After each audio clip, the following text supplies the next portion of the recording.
সদরঘাটে launch থেকে নামার পরে গাড়িতে উঠলাম।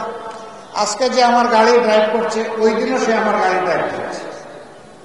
এটা 2015 সাল, গরমের দিন।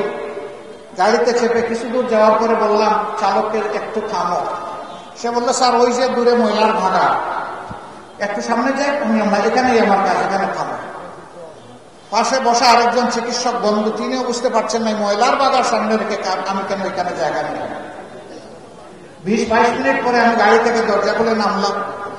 আমার সহযাত্রী চিকিৎসক বন্ধু বলতেছেন যে আপনি বসেন, আমি নিয়ে আসি, কি আনতে হবে বলুন। আমি বললাম, আসেন, আপনিও আমার সাথে আসেন।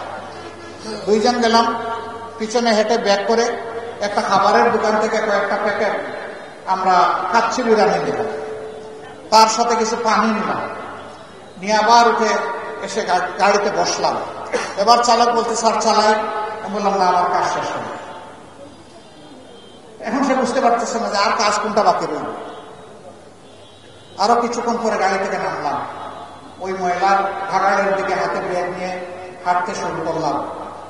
লোকগুলো এতক্ষণে ময়লা সাফ করে ডাম্পিং ট্রাকে উঠে দিচ্ছে, বেলচা ছুড়ে মেরেছে। এখন তারা গাড়িতে উঠে আমি বললাম, থামেন, একটু কথা আছে। সালাম দিলাম, জবাব দেয় না। আবার দিলাম, জবাব নাই। এরপরে আমি জিজ্ঞেস করলাম যে আপনাদের এখানে মুসলমান কেউ আছে?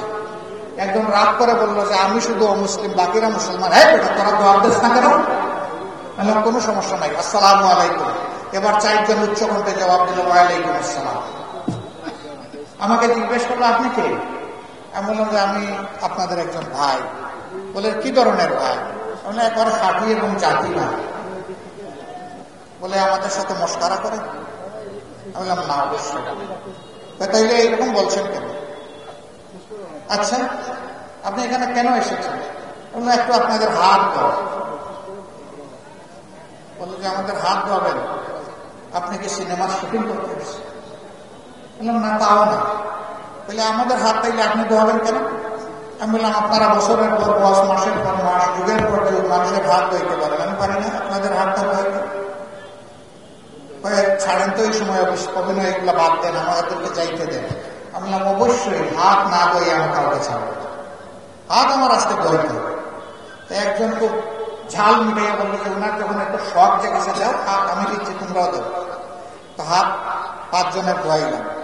ধোয়ানোর পরে খাবারের প্যাকেট হাতে দিলাম। এখন বলে যে না, এটা লাগবে না। আমি বললাম, হ্যাঁ, জগৎ খারাপ, কে কোন মতলব নিয়ে আসে বলা যায় না।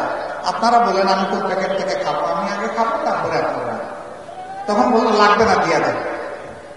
হাতে নিয়ে একজন একটা দীর্ঘ শ্বাস হাসলো না, তো কাঁদ বললো, যাক, আজকে বুঝতে পারলাম যে আমরা মানুষ। কথা বললেন কেন? বলছে, না, এই সমাজের মানুষ আমাদেরকে সুইপার এবং লেখক মানুষ বলে বললেন। আমি নিচের দিকে মাথা দিয়ে আমারও চোখে পানি চলে এসেছে। হাত জোর করে বললাম, সোফা কাপড়ের ভদ্রলোকদের পক্ষ থেকে তোমাদের কাছে ক্ষমা চাই, আমাদেরকে ক্ষমা করে দাও। তোমরা যদি 3 দিন তোমাদের কাজ বন্ধ রাখো, শহরে কেউ ঘর থেকে বের হতে পারে। তোমরা আমাদের ভিআইপি, তোমাদের কাজ আমাদের জীবনের চাকা চালু রাখে, আমরাই না তোমাদেরকে সম্মান দিই না। ভাই, আমি দুঃখিত। ওরাও কাঁদলো, আমিও কাঁদলাম। কাঁদতে কাঁদতে তারা তাদের গাড়িতে, আমি আমার গাড়িতে। গাড়িতে উঠে আমার সঙ্গীকে জিজ্ঞেস করলাম, কোনো শিক্ষা পেলাম? অবশ্যই। কি পেলাম? যে আমরা মানুষকে এখনো মানুষ হিসাবে গণ্য করি না, মানুষকে সম্মান দিতে আমরা জানি না। এই জন্যই তারা বলেছে আমরাও মানুষ। আজকে বুঝতে পারলাম, এতদিন তারা যে মানুষ এটা তারা মনে করে নাই, এর জন্য আমরা দায়ী। সম্মানিত ভাইয়েরা, আমরা এমন একটা সমাজ চাই, প্রত্যেকটি মানুষকে তার কাজ দেখে সম্মান করা হবে না, বরঞ্চ সে আশরাফুল মাখলুকাত, এই জন্যই তাকে আমরা সম্মান করি। বছর শেষের খুশি নগদে হবে বেশি। নগদ পেমেন্টে নির্দিষ্ট ক্যাটাগরির কেনাকাটায় 300 টাকা পর্যন্ত ক্যাশব্যাক।